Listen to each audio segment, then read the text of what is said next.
Estamos con el licenciado Carlos Eggiaro, especialista en economía que ha disertado aquí en esta jornada de Nutricor para todos los productores presentes, productores principalmente de carne.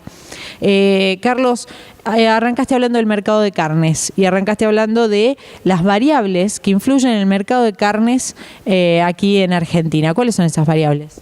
Bueno, en realidad mostramos que uno de los puntos centrales de lo que está ocurriendo en el mercado tiene que ver con el escenario recesivo y con algún cambio en lo que llamamos en economía la distribución del ingreso en la sociedad. Es decir, la pérdida de poder adquisitivo de algunos segmentos de la sociedad argentina que están expresando un cambio en la demanda, dos cambios en realidad en términos de perfil.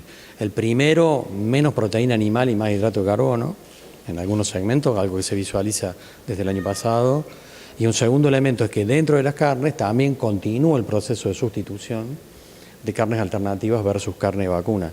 Y obviamente que tiramos arriba de la mesa una estadística que es muy importante, y es que este año, por primera vez en la historia de la Argentina, el consumo conjunto de carne de pollo más carne porcina va a superar el consumo de carne de vacuna.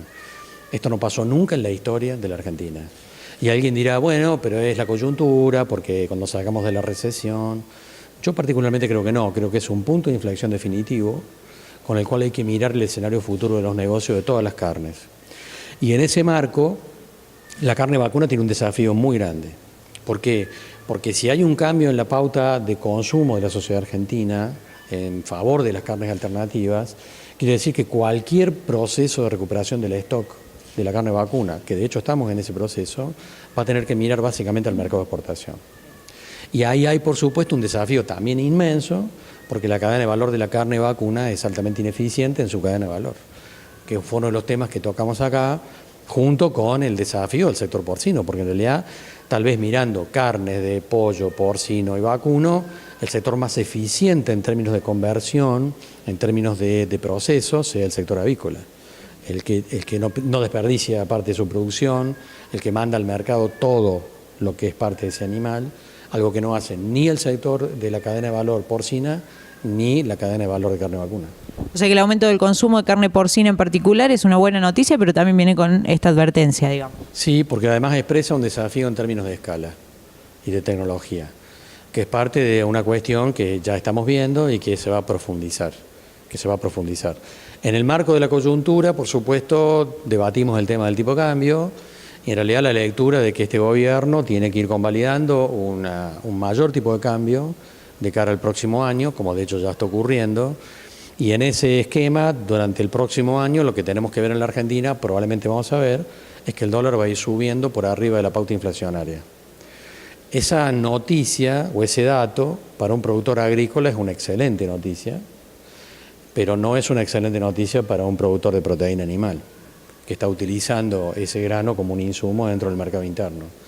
O sea que vamos a un escenario donde los costos para un productor porcino, para un productor de pollos, van a tener algún proceso de aceleración el próximo año que va a ir por arriba de lo que van a subir los precios. Lo cual expresa claramente entonces un escenario de pérdida de margen de rentabilidad que nos conduce al debate de la eficiencia y de la escala.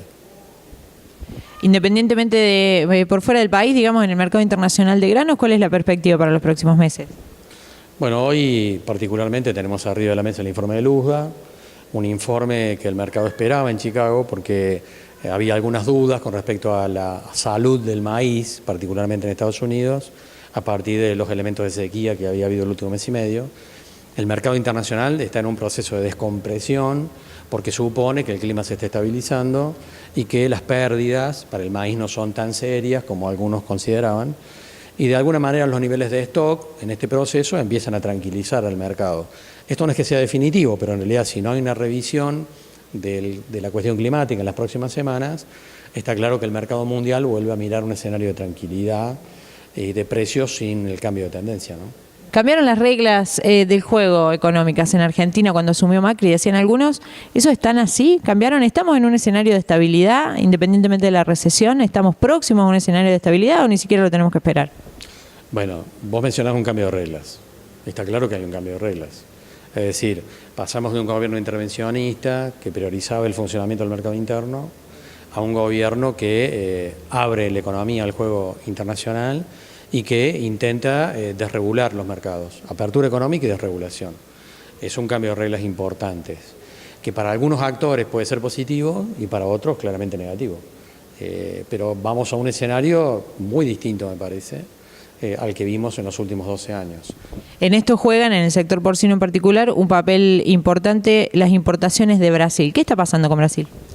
Brasil está en una recesión muy seria. Brasil está pasando el peor momento de las últimas décadas. Y en ese proceso recesivo que es muy pronunciado, obviamente que el sector frigorífico y los sectores de producción para mercado interno están muy golpeados. Y por lo tanto hay un proceso de acumulación de stock que no se puede colocar en el mercado interno, que intentan colocar en los mercados vecinos. Y entonces tenemos un proceso de aceleración de las ventas al mercado argentino, donde el debate no es cambiario. Yo siempre digo, para mirar las importaciones de porcino de Brasil no hay que mirar la diferencia de tipo de cambio y de costos. Hay que mirar que aquel que está con un stock que no puede controlar, que no puede colocar, sale a reventarlo al mercado, al precio que sea, y eso es parte de lo que estamos viendo, no solo en porcino, lo estamos viendo en muebles, lo estamos viendo en autos, lo estamos viendo en tantos otros rubros no agropecuarios, donde los stocks brasileños se están trasladando al mercado argentino. ¿Estarás más o menos al tanto de los mercados que se están abriendo de exportación para el cerdo argentino? ¿Tiene algún tipo de peso esto en el mercado local? No, por ahora es simbólico. Por ahora es simbólico. Eso no es hoy un escenario claro de negocios en la foto. En la película puede serlo, pero para eso hace falta un gran esfuerzo. Lo que estamos viendo es solamente la punta de un iceberg. Ahora, como analista de mercados, te pregunto, ¿qué pasa con el sudeste asiático? ¿Se podría convertir? ¿Habría potencial para convertirlo en un consumidor de nuestra carne de cerdo? Y de carne vacuna. Yo creo que el sudeste asiático es el futuro de la proteína animal de la Argentina, en todos los segmentos. Y creo que es el mercado al que hay que apuntar en los próximos años, sin lugar a dudas. Mi impresión es que hay que olvidarse de Europa, y que hay que olvidarse de otros lugares tradicionales que hemos tenido como mercados y mirar básicamente el desarrollo del sudeste asiático. Ahí está el futuro, no solo de la proteína animal de la Argentina, está el futuro de la mayor parte de los negocios de agroalimentos. Carlos Eggiaro, muchísimas gracias. Gracias a ustedes.